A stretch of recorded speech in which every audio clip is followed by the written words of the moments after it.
इन्हां वास्ते हकूक अदा करने असी असदी सरबराही करनी असी मलिक मंजूर उनका नां है नून लीग नाल उनका तालक है वकील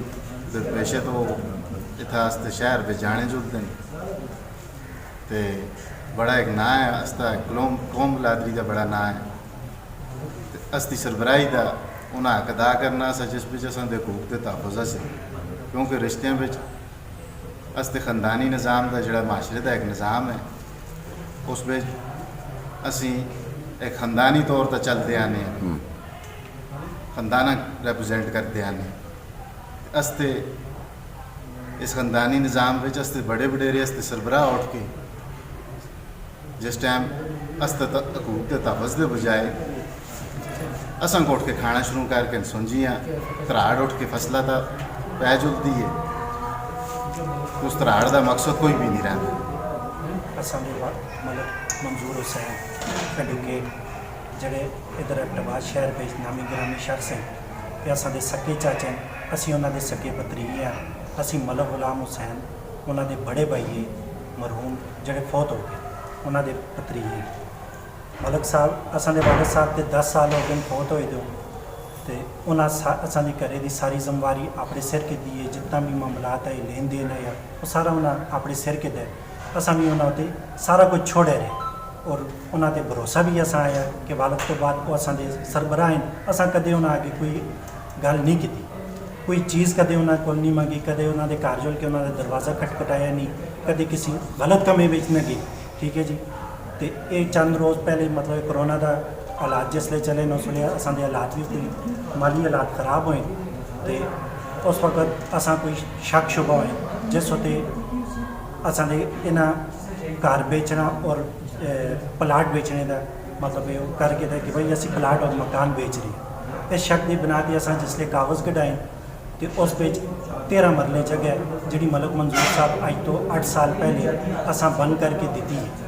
उसकी चरदीवारी अज भी मौजूद है और वो चरदीवारी भी मौजूद है जी उन्होंने प्लाटां लगी दी है तो जिस वेले इन्हें अपनी चोरी का पता चले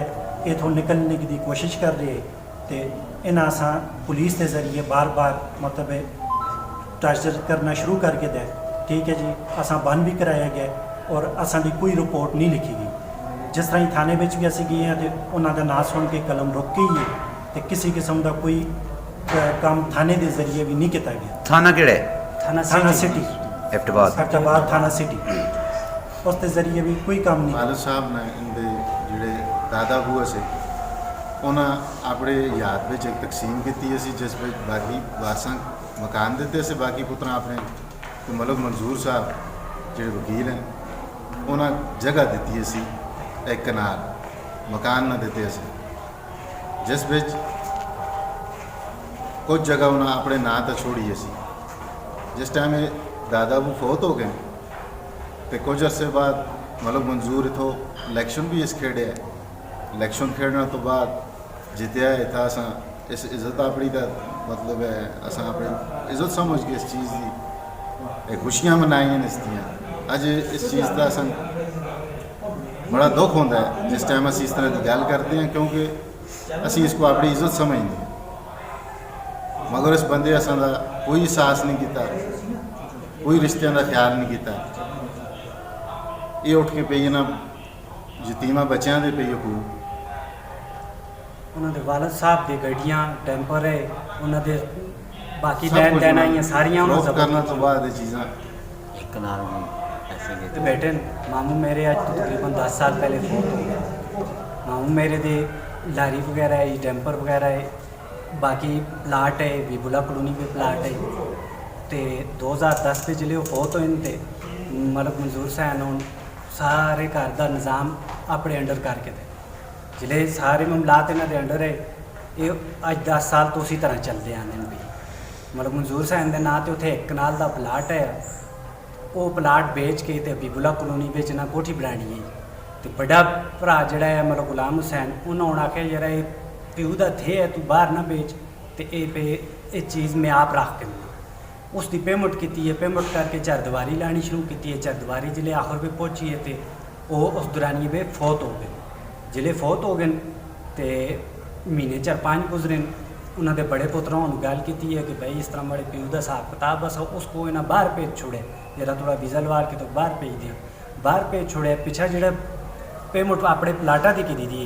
उस प्लाटा देने के बजाय इन्होंने जो बाकी वारसा का प्लाट आ जिस पे सारे के नाम बोलते हैं वो लचा देते हैं। ये तकरीबन 8 साल जो गुजरे ने इस पे हालात माड़े हुए काफ़ी सारे जिले असा गलबात की है जरा उन्होंने पिओ का हिसाब किताब है वो कदे चाह दो, बजाय हिसाब किताब देना दे इन्होंने असा जोड़ा जाती मकान है उतला उस वास्ते भी इन्हें स्नेह भजा लें यार तो मकान खाली करो, ये मकान भी अस्त है पर दे जी जा है वो भी अस्ती है तो मूँह आगो राह भी अस्त है। अस हूँ इस वक्त इलैक्शन के नास्ते पुलिस को आए हैं, पुलिस को आन के गलबात की है तो थाना सिटी पे जिले मरू को असा गल लिखा ली है गल मलक मंजूर तो मलक साकुब का ना है उस कलम रोक छुड़ी है, कलम रोकता है असा चाह के अंदर बंद कर छोड़ दें। बंद करना तो बाद असा दसे जुड़ते कि भाई मरक साकुब 3 दिन पहले तो मंशियात का पर्चा देते थे। मुड़ के असा सवाल भी किया भाई 3 दिन तो कदों ना पर्चा किते तो असा तुम कम से कम असा दसो तो सही भाई अगले हूँ तुसा तो पर्चा किते तो असा कोई भी नहीं गल दसी दी। असी खैर इस गल वास्ते उत्थां गए हाँ तो मुड़ के ना हूँ असा बंद कर छोड़े, बंद किते मलक साकुब को बुलाया, मलक साकुब आया तो पर्चा तला मंशियात का असा देते थे। मुड़ के रजीनामा जरगा जरा बाले था उस पिछे प्लाट का राह पे लिखा दें, प्लाट की जी हिसाब किताब है वो असा को भी लिख। ये बासर बंद है, नून लीग नाल तलुक भी रखता है, वकील भी है पेशे तो, जस्टिस रिटायर भी है। इसकी असल सूख इतने सारे इनके असा की एप्लीकेशन भी लिखी जुलती, पुलिस असा की गल नहीं सुनती, IG तक जोड़ के दरख्वास्त दी है उतों असा की गल नहीं सुनी जुलती, DPO तक दरख्वास्त भी देने उतना असा की गल नहीं सुनी जुलती। असी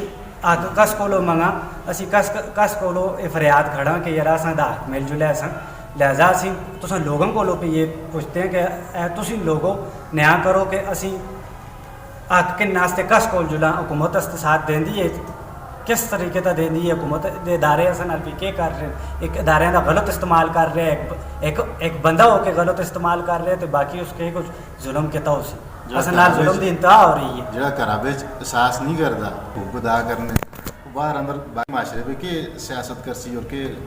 ਇਨਸਾਨੀਅਤ ਦਸੀ ਤੇ ਅਸੀਂ ਮਲਕ ਮਨਜ਼ੂਰ ਸਾਹਿਬ ਤੁਸਾਂ ਦੀ ਮਿਹਨਤ ਕਰਦੇ ਹਾਂ ਕਿ ਯਾਰ ਮਿਹਰਬਾਨੀ ਕਰਕੇ ਕੁਝ ਇੱਜ਼ਤ ਦਾ ਖਿਆਲ ਕਰੋ, ਕੁਝ ਥੋੜਾ ਯਾ ਕਰੋ, ਆਪਣੇ ਬੜਿਆਂ ਵਡੇਰਿਆਂ ਦੀ ਕੁਝ ਇੱਜ਼ਤ ਦਾ ਖਿਆਲ ਕਰੋ। ਇਹ ਮਤ ਦੱਸੋ ਕਿ ਯਾਰ ਅਸੀਂ ਕਿਹਨਾਂ ਲੋਕਾਂ ਨਾਲ ਤਾਲੁਕ ਰੱਖਦੇ ਹਾਂ, इन्हें यतीम बच्चों के इन्हें हक चाह दो, तुसकी बड़ी मेहरबानी हो सी हक अदा कर सो तो माशरे कायम रह सो।